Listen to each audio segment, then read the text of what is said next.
We are Lagos Talks 91.3. Let's talk. All right, a very good afternoon. It is 12:31. It's time for Directions, that show where we get to point you towards the right direction concerning several topics and several issues. It's a beautiful Friday, and I hope the programming has been absolutely amazing for you, starting off with the people's perspective. Now, on today's show, you might have seen the flyer on our social media platform. It's a very special show because I have a very special guest in the studio. Before introducing her, we started conversations about climate change about a month or so ago.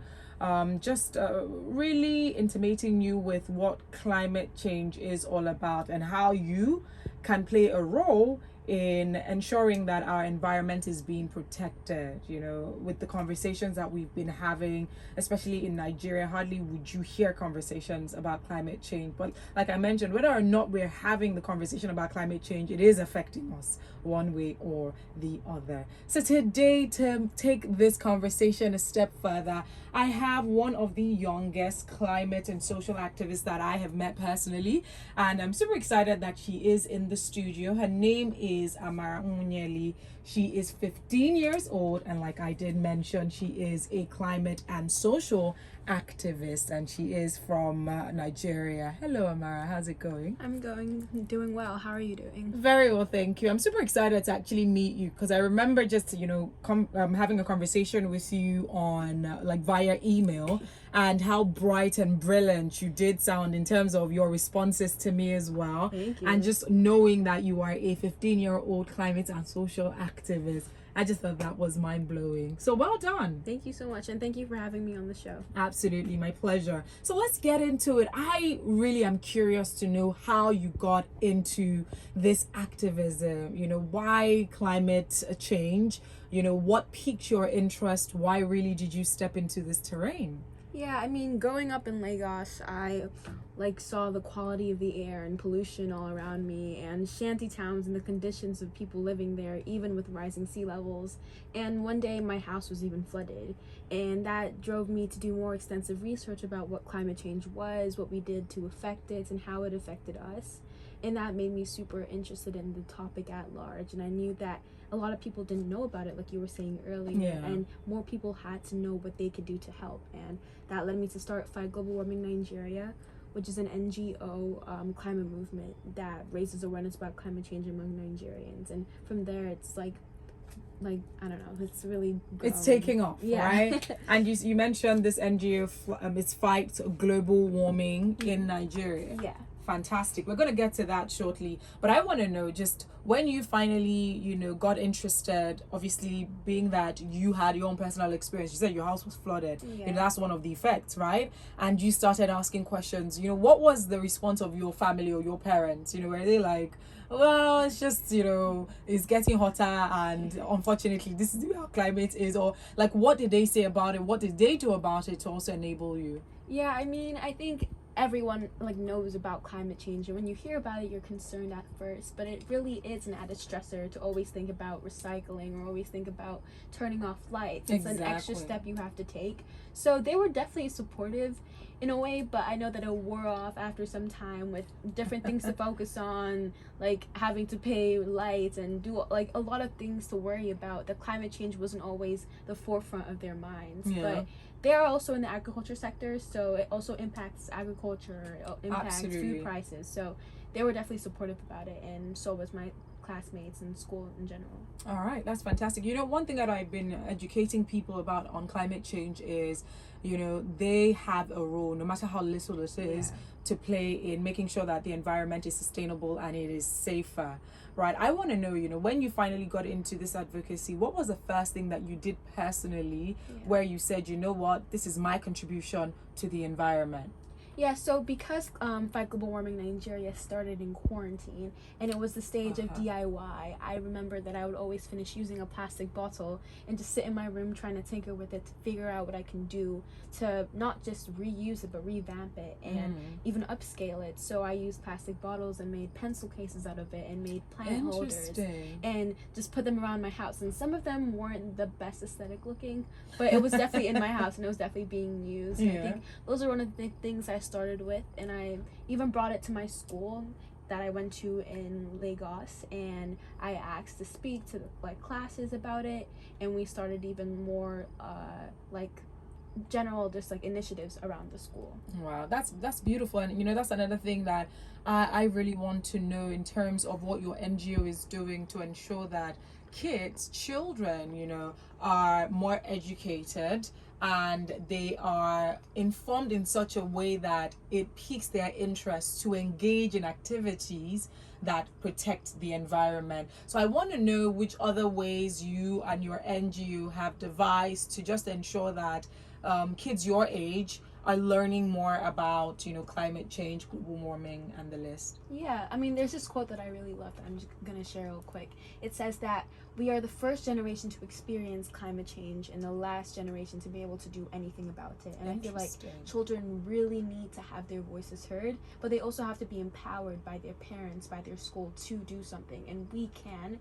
Like, I'm 15 years old and I started an NGO, so anyone can do anything if they set their mind on it. And one way that my NGO is really raising awareness about it and just motivating kids is in the summer of 2022, so this year, we I led a boot camp called it just banged my mind, but I led a boot camp that raised awareness about climate change and just like empowered people to be creative, especially kids in low income communities. So I went to Makoko and just taught kids about climate change and taught them what they could do about it. So how was that received by them? I want to know, you know, because it's one thing for us to, you know, try and pass that message across. It's another thing to identify, was the message passed across to them? So how did they respond to it and how did they embrace it? Well, I honestly, most of them, like, I had a great time with them. I partnered with Slum to School, so there was already a system. I know Slum to School. Yeah, a system in place to just like get it across with them. So they were already eager to learn.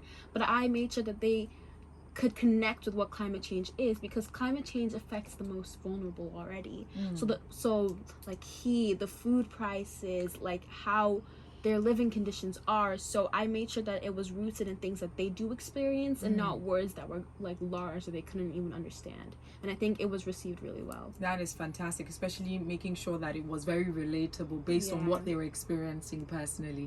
Fantastic, well done. All right, before moving into, you know, other questions and conversation about climate change, if you're listening, if you'd like to comment, if you'd like to join the conversation as well, please feel free to do just that. You could call us up 0809-234-5913, and you could also send a WhatsApp message to that line. In particular, let's talk about the climate change conference for this year that I believe took place in Egypt. I want to know, because you were there. Fantastic. So I want to know what really was the focus and what were the key points that you received that would inform moving forward, you know, your activities. So I want to know, starting with, you know, what the focus was when you went for the conference. Let's start with that. Well, I don't know if you know, but COP27 was basically the Africa COP. And because it was the first COP that was held in Africa, in Egypt, in Sharm el-Sheikh, and it was really focused on giving indigenous people, Africans, people who are not really spoken for, giving them a voice. And so it was focusing on definitely not only reinstating what happened at the Paris 2015, that agreement there, but it was focused on moving forward to reinforce all the pledges that were made about carbon, going carbon and net zero by 2030, all these big words. And I definitely think that there were some things that came out of COP with the loss and damage, financing, and a lot of more repledges. But I do wish that more was done, because it was talking about what had been accomplished, what countries did, but not really what the future of the climate movement looked like. So it felt like all the work had been done and there was nothing more to do. And so it kind of saddened me, but it gave me more hope, because it motivated me that there is still more advocating we need to do, that some people still don't think climate change is a real thing.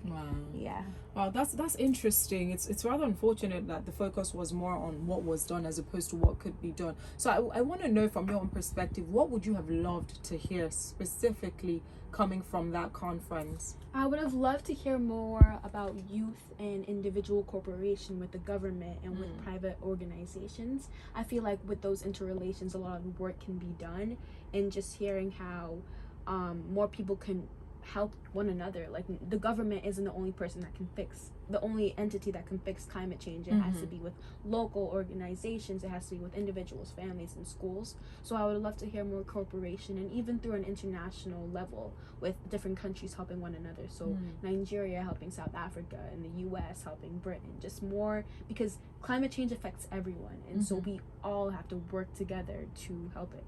Wow, that's amazing. It is New Directions, that show where we get to point you towards the right direction concerning several topics and several issues. My name is Ify, and right now we are still on the conversation about climate change in Nigeria. In the studio with me, my guest Amara Nwuneli, who is a 15-year-old climate and social activist, and we've just been delving into areas of some of the things that were spoken about and decided upon during the climate change conference that happened this year in Egypt. Now, speaking about that in specificity, moving forward, what are we expecting maybe the government to do, or organizations who have decided to venture into climate change activism?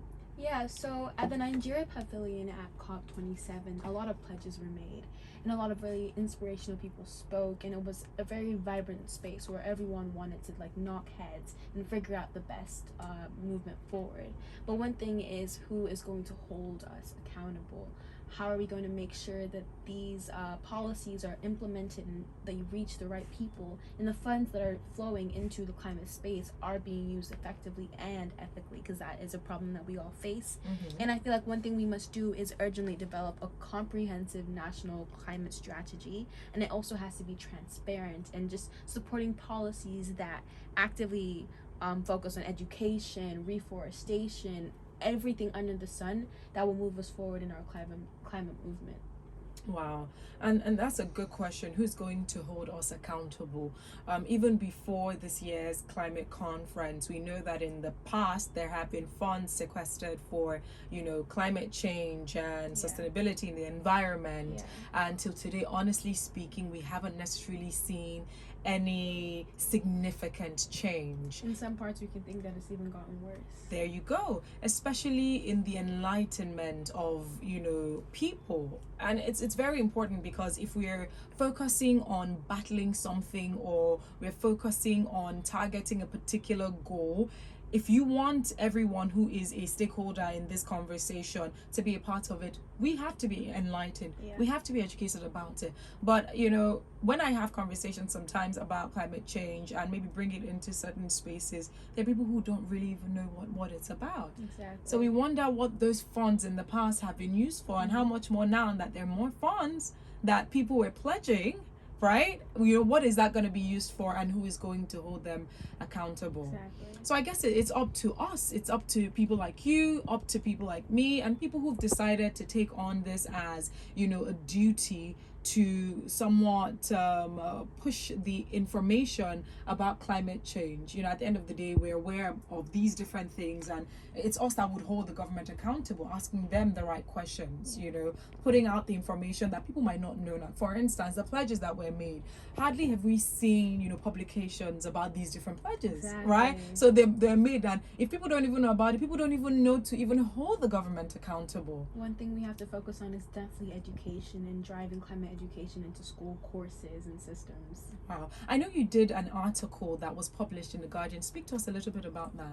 Well, the article was definitely focusing on 4 things that every Nigerian should know coming out of COP, talking about, like you were saying, how to hold the government accountable, but how to also take it upon themselves to be educated and to host the conversations around their workspaces, at home, and school, and what we can really do, and how important it is to talk about climate change, because we might not know, but climate change affects every area of life, from food to agriculture to energy to communication and transportation. And if we don't solve that problem, the rest of our lives are just left in flux. Wow. All right. I want you to talk about just a little bit about your NGO, because at the end of the day, when we have NGOs like yours, and we have the opportunity to contribute, it may not necessarily be that individuals will come out to become climate change activists, but they could support existing climate change activists. And I love the fact that you created a platform platform for that. So speak to us more about your NGO. I would love to. Fight Global Warming Nigeria, also known as Preserve Our Roots, is a climate movement that focuses on raising awareness about climate change among Nigerians. And through partnership with credible organizations, we lead local initiatives to improve the lives of the most vulnerable who are affected by climate change. So currently we are running a flood relief aid drive to help rebuild 2 schools in Anambra that were torn down because of the floods. And we're also hosting Christmas donations. We have boot camps that raise awareness about climate change. We have beach cleanups and informational blogs on our website and informational videos, just doing everything that we can to not only raise awareness about climate change, but be on the ground with local initiatives. That is absolutely phenomenal. For those who want to be a part of this, if they want to support, how are they able to do this? Yeah, so you can just find us at preserveourroots.org or Preserve Our Roots on Instagram, also known as Fight.Global.Warming Nigeria, on Twitter and Facebook. Wow, Amara, thank you so much for coming through. Thank you for giving us all this information. And I'm looking forward to having you more often on this show. Let's have this conversation. Let's constantly educate and enlighten people about the role that they can play to ensure that our environment is safer and more sustainable. Thank you very much. Thank you for having me. We are Lagos Talks 91.3. Let's talk.